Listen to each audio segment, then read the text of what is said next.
Hey, what's going on, guys and gals? In this particular video, we're going to be talking about the 40-point floating bit system inside of the XNM32 mixers. If you look right over here to the right, this is going to be the math, okay? Now, up until a week ago, I took this poll, as you can see right here. Is it possible to clip digital audio inside of the mixer? And up until a week ago, I would have said absolutely. I'd have voted yes, okay, just like the other people did. But that is absolutely incorrect, okay? And we're going to jump into Reaper, and we're going to jump into the X32 rack, and we're going to do a little bit of processing here, and we're going to actually see why this is impossible, okay? Now, there's a lot that goes along with this, that the only part of this video we're going to be talking about is the possibility of clipping the audio inside of the mixer. Now, if you run clipped audio into it, then you will have clipped audio. If you have clipped audio inside the mixer and you don't do the proper functions to bring that clip back down, then you will have clipped audio going out of the mixer. But as far as having it clip inside of the mixer, it's impossible. Okay? If it sounds confusing, just look at the math.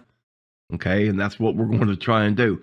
And I am not going to try and lead anybody into making them think that I understand what that math is. I don't. And I don't need to. All right. So let's go ahead and jump down into X32 Edit and let's look at some audio. Okay, guys. So here we are in X32 Edit. I've got my CD player running here and I've got these coming in. I've got this jacked all the way up. Okay. And I've got it assigned over here to Mix Bus 1. I've got this set at Unity. And then over here,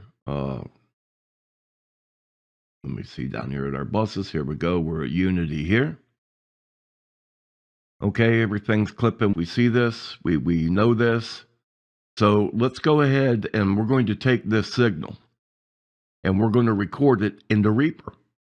Okay, and let's look and see how it's going to go through now. When we talked about it before, this is when you let that audio out of the 40-bit float system, and we'll see what it does. Okay, here we are, guys. So I'm going to go ahead and arm channel 1. As you can see, it's already coming up here wanting to clip, and it won't take but a few seconds here, and that's all we need. We'll go ahead and save it. Now let's zoom into it. Okay, part of some flavor go right here. These are what they're referring to as the clips. You can see it's like somebody took a lawnmower and literally cut them off, okay? And you're going to find this throughout your audio. Now, we're going to get into the 24-bit processing, which is different, okay? And what the 24-bit processing is are represented by these dots, okay? These are going to be your bits. So we know this is clipped. We can see it for ourselves, okay? So let's go ahead and take this same signal. We're going to go back into X32 Edit now, and we're going to lower the bus, and we're going to record that same signal back into Reaper. Okay, guys, so here we are, okay? Now, on our auxiliary channels going in, okay, we're still clipping here.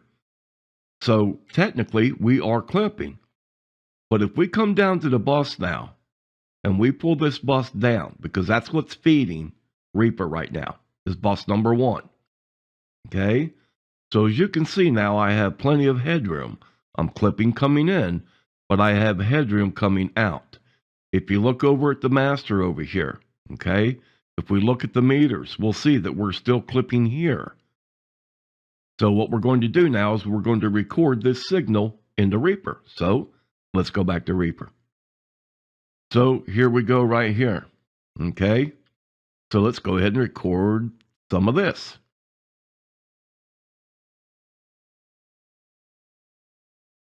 Now you can automatically see the difference in the waveform. Okay, this goes through. We're not talking about ideal inputs. Okay, we're simply talking about does it clip.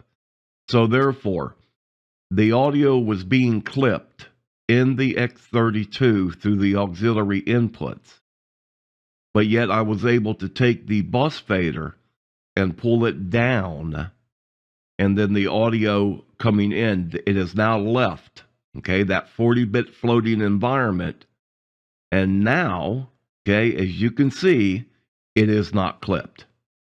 And this is important for many, many reasons to understand this, because this is going to be an entire series of videos of getting the ultimate 24-bit processing out of the X and M32 mixers. So now we're going to delete this file. I'm going to turn off the CD player, and we're going to generate a test tone. All right. So we'll go back over to X32 Edit, and we'll start that process from the beginning. Okay, guys. So what we're going to do is we're going to come up to the monitor, and I'm going to set this at 0 dBs. Okay. And we're going to generate a test tone that's going to go to mix bus 1. So now when we come over here to mix bus 1, there is our test tone. We're going to raise this back up to unity. Okay, there is 0. And this is what people get hung up on. They say, well, okay, technically it's clipping. Well, technically you can't go past 0 dBs. Okay, it's digital. It just doesn't work that way. Go back to the beginning of the video, whip out your calculator, start working out those math calculations, and you'll understand why. Myself, I couldn't get past the first part of it, okay? But I can see this with my own eyes, right? So let's go ahead and go back into Reaper now, and let's record this test tone.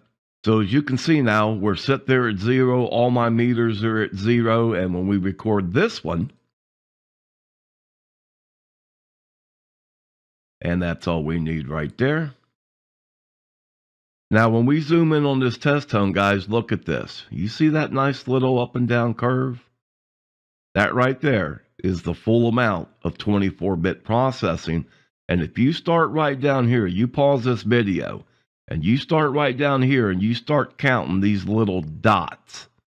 When you get up to the top, there's your 24-bit processing, okay?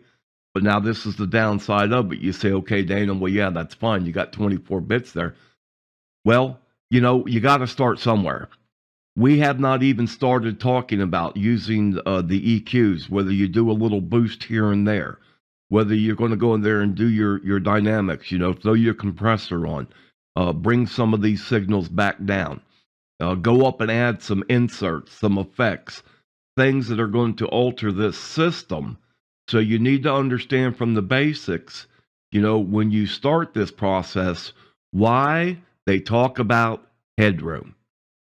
It is the number one most important thing you're going to do with these mixers. You've got to have the proper headroom to make all of this work. Okay? So now we're going to do one more example, and we're simply going to go 1 dB over 0. Okay? And we're going to see what that looks like on the waveform. All right? Okay, guys, if we come back up to our monitor now, so instead of going at 0 dB, let's go 1 dB over just so we can get a better representation. Okay, so now back into Reaper. Something else I should have pointed out earlier, guys, I apologize for it. When you're using Reaper, most DAWs, this doesn't matter on your fader right here, okay? This is for when you start blending in your audio after it's already been recorded.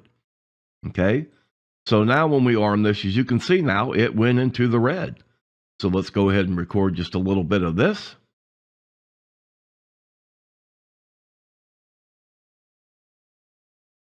And stop.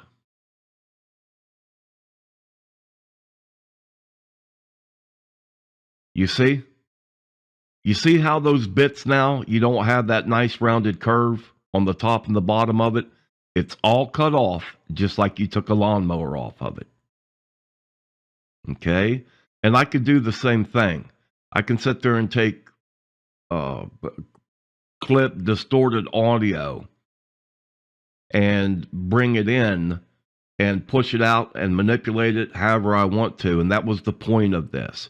As long as this is done within the 40-bit floating system, as long as you understand that and can correct that before it goes out, then you're fine. If you do not understand that and you're running clipped audio in, then you will most certainly get clipped audio out. There's nothing you can do to repair it as it's going through this system. If it sounds confusing, try and make a video, okay? It just keeps going back and forth, and there's so much information that's going to go with this that you have to start somewhere. And this is my starting point, okay? Is to understand what the 40-bit floating system does, how it affects digital audio, and how to use all of this to our advantage, okay? And I want to reiterate this again. Up until a week ago, I would have voted yes in this poll.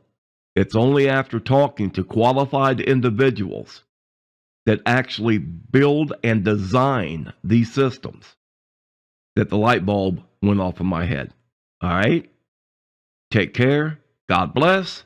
And I look forward to video number 2. Okay? And that's when we're going to get more into the headroom. Why we do what we do. Is negative 18 dB full scale the sweet spot for digital audio on your inputs? Well, guess what? You may not like what I got to say, but honestly, it all depends on what meter you're looking at. All right? Take care. God bless. And we are out of here.